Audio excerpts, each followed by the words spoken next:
My name is Stacy. I'm a courageous galley. The courage to get my money as a woman. I think with this one, it's it's a journey because in our society, we have been raised to be very modest as women. And you'll find that when you go into the workspace, you'll probably feel a little out of your comfort zone if you have to ask for something. I mean, you know your worth, but asking for it, actually making that move can be difficult. I remember I got my first job and it was around COVID and I wasn't paid for a number of months. And everyone would tell me, you should quit. But I knew why I was staying there. And so when it got time to be paid, finally, they told me, you know what, we're not going to pay you the full price. We're going to cut it in half because you were not working fully in that time, that was crap. So it took a lot for me to just be there like, really? You guys think that I'm going to just say yes and not fight for my money? And I think that was the first test that I had about actually fighting for your worth. And so I had a conversation with them. It wasn't an actual fight, but I did collect myself and have a conversation with my bosses. And I told them, hey guys, look, I worked for you. You did not give me prior notice. And I think you should pay me what you owe me. Yeah, so that's what I learned. And even today, I do not just sit by when I feel that I am not being given something that is my worth, something that I deserve to get. So fight for your money. As an owner of a natural hair care business, I've gotten to learn that one of the biggest challenges that I've faced is imposter syndrome. Sometimes you feel you're not good enough, and most times it's because you're comparing yourself with other people who are in the same space, so that can be very challenging. Another thing has been not knowing. So like, for example, content creation in Uganda is sort of like a new thing, so we don't know where to start. You haven't had so many people before you who can guide you in, for example, coming up with rate cards. That can be crippling, especially when you're asking for your money's worth. Yeah, I take this so seriously and personally. Recently, I've been having conversations about negotiations, and I've been trying to engage fellow creatives and ladies and reminding them of the power of negotiating. The one thing that I've learned is clients will always be looking out for themselves when they are tabling budgets and money. Yeah, but they came looking for a service you're going to provide, a service you should provide quite diligently and excellently, so that you don't end up cheating them, yeah, because it's their money. But I was also like, I'm interested in us being able to have the winning advantage, especially when a client seeks you out for a service.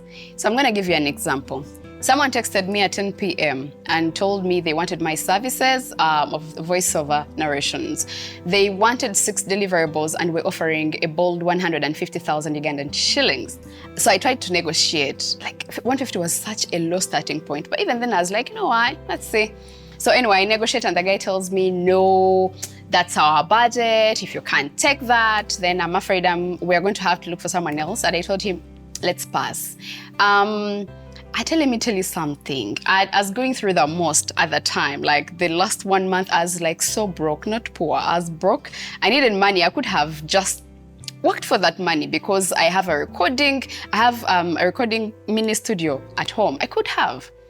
But now, like, what kind of precedent am I setting for myself? That same person will go out and tell other people, that one, I should work for 100K, just give her work. And I'm not doing that. I honestly would rather stay home sleeping than work for less. Yeah, so I'm about that money if I'm giving you a service. As a creative, negotiating my worth has been very, very difficult. I remember a time a brand reached out to me in, I think, December. And I don't want to say because we were women, but because we were just starting out and just establishing our ground as content creators. They loved our work, but they were not willing to pay for it. I felt a little bit disturbed because if I'm giving you great work, if I'm giving you high quality work, why don't you want to pay for it despite me not having the numbers? So I think negotiating our worth as creatives is still quite hard in Uganda, but I hope that it gets better. I also have a story in my career. I remember one HR telling me that I was too young to be working for money right now, and that I only needed experience at this age. And they said that I needed to start working for money when I was 28. That is like 4 years or 3 years from now. So I think that as a woman and also as a young person or even anybody in their career stage, it's quite difficult to negotiate your worth with people that think that way, but also seeing you as not worthy of pay. I know that so many people think artists or creatives are generally like struggling. But for me, when I decided to take on this career into interior design, I knew for sure that I'm gonna make it work. And it was up to me to break the myth that creatives are actually struggling. I think it's, there's a lot of information people don't know, or there's like a misconception that artists are not making enough sales or their brands are not successful. But it was really up to me to decide to make this work, and I've gone after exactly that. And I might not be a billionaire right now, but I know I'm making it work. Those days I used to put my age on the CV, but then now when I'm applying, apparently it's a limitation when you're applying and people ask you, so you were born in 1990, so you're not yet 30. You shouldn't be earning that much. And I wouldn't quarrel because I'm still staying with my parents. So I think anyway, maybe later on they'll increase or not. But for my experience, 9 to 5, I honestly haven't been courageous asking for what I want. I usually start asking after I've been employed or in that certain environment. I've worked a lot, so don't be shocked when I keep saying different environment. But as a creative, I'm sort of courageous. If you're not paying me, I won't attend. I've been in instances where I've been invited for a PR event, and I'm a PR, I do public relations, and most times we know each other. We know the people who can pay, we know who can't. So this one time I was invited, and I thought, because I knew the person, I thought I'd get paid. And midway, they are treating us like trash, telling us to move on the side, in the dark, in the corner. We need the light. We need the light to take the photos. And the person wasn't understanding. They were like, you guys are just here to hype the event. I politely went and told the person, I do PR too. And this is not how you treat people who are going to market your products, your services. This is not how we do things. And I stood up and left the event.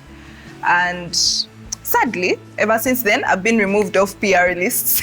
I don't want to take on work that doesn't involve money. But that's okay with me, because when I started my food blog, money wasn't the aim in the beginning. I like eating out and all, so that wasn't the aim. But you all should ask for your money, because creating content is really hectic. Trying to expand from my 9 to 5 and try to set up a hustle to supplement my income. I tried it once.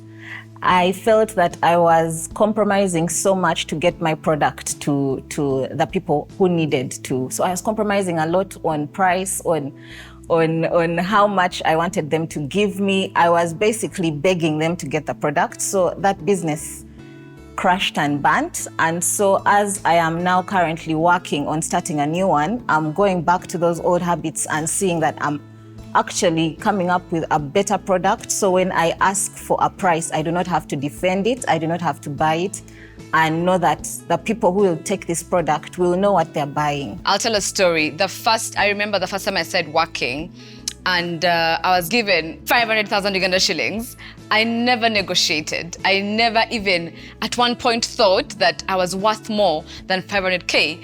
And I remember one day I used to work in a law firm, an amazing place. I went to the company registry. I met a guy, colleague, and he told me that he had been paid 1 million, but he wanted more.